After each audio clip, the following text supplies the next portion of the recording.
Sofisma e engano são dois conceitos que andam muito juntos, muito interligados.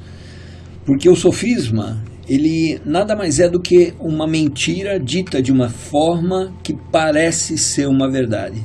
E, em consequência disso, ela acaba levando as pessoas ao engano, a viverem no engano. Se você for estudar a respeito da origem do sofisma, porque essa palavra sofisma existe, porque foi atribuída a um grupo de pessoas que na época eram conhecidos como sofistas, que qual que era o exercício deles? Era tentar, através das argumentações, das narrativas, através da inteligência de fatos e de verdades menores, de fatos menores, montar um quadro que pudesse transmitir uma certa credibilidade para as pessoas. E o que valia ali era a argumentação, era quem, na verdade, ganhava no papo, era mais ou menos esse o teor, né, dos sofistas. E a gente pode até imaginar que essa sociedade líquida, né, que a gente vive hoje, né, que se amolda a qualquer situação, não está mais baseada em princípios e valores, ela pode ter tido a sua origem realmente ali, lá na Grécia, né, com os sofistas, que começaram a colocar tudo como relativo, tudo como possível de ser manipulado, as ideias, e acabam tentando convencer as pessoas de narrativas que, no fundo, escondem mentiras, apresentando como verdade, né? Talvez um exemplo que a gente pudesse dar a respeito disso um exemplo que a gente pode falar a respeito do casamento.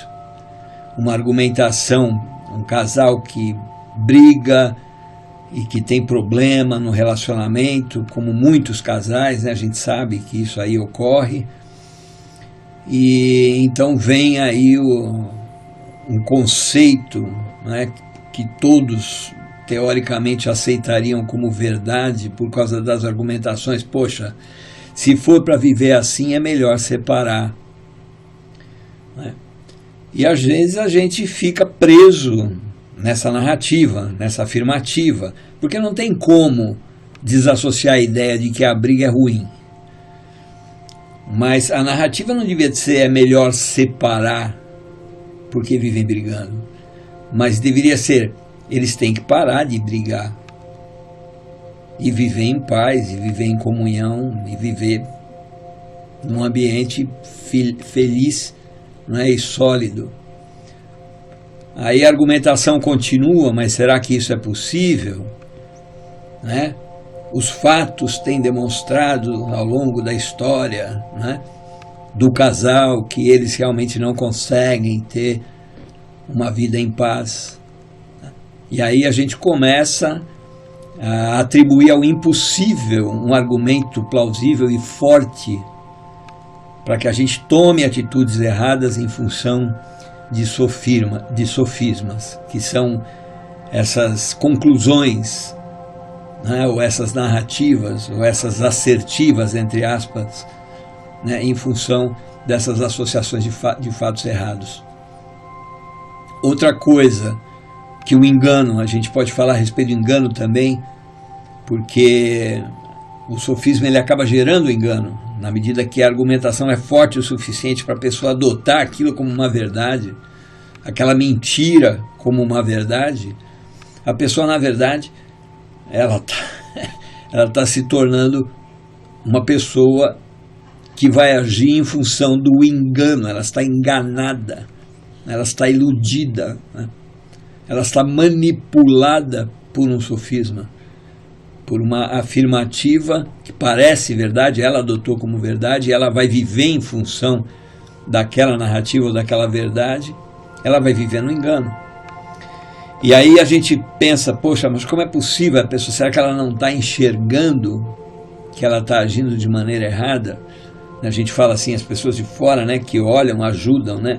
Muitas vezes o outside look, né, que as pessoas falam. Às vezes você está vendo uma situação de fora, você tem condições de ver com mais clareza do que a pessoa que está envolvida. Mas a gente tem que entender que as pessoas, quando elas caem realmente no engano e elas adotam aquilo como uma verdade para a sua vida, ela pode ser considerada como se elas estivessem cegas, né? É uma natureza do engano. Aquele que está enganado, ele está cego, ele não enxerga. Então é difícil a gente aceitar, e a gente não deve atribuir a essa pessoa um mau desígnio, né? Uma má intenção, uma má motivação do coração, porque de fato ela está enganada. Então o discernimento dos sofismas é muito importante para evitar que a gente caia no engano e viva no engano. E como é que a gente vai conseguir ter parâmetros para poder derrubar os sofismas? Novamente, palavra de Deus, não tem jeito. A gente primeiro tem que saber que as coisas não são relativas, que existem verdades absolutas que foram reveladas para nós através da palavra de Deus. E nós precisamos nos conhecer e nos apegarmos a essas verdades. E elas têm que ser o prumo, elas têm que ser o parâmetro, elas têm que ser para nós o norte.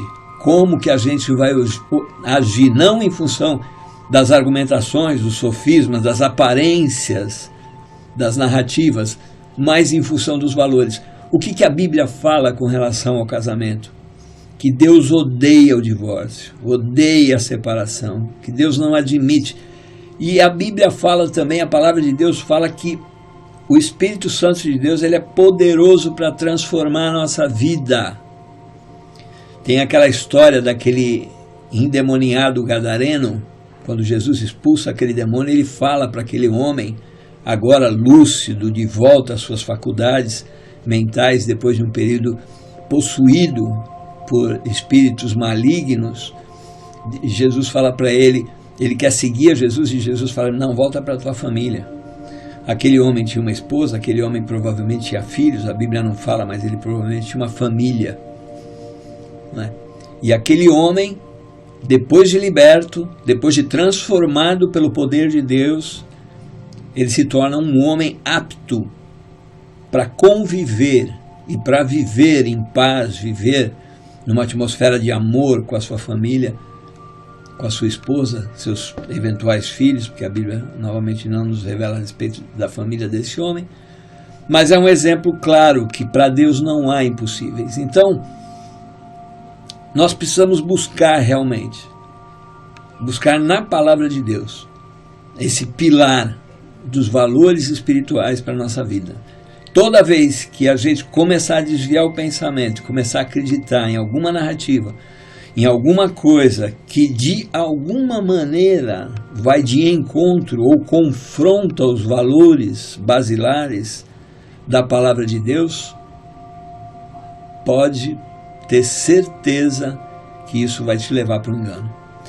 Espero que essa meditação tenha ajudado você, que você possa passar a refletir a respeito da tua vida, ver o que nela hoje tem sedimentado no teu coração, que pode estar, na verdade, embasado em engano, em sofismas, em meias verdades, não é?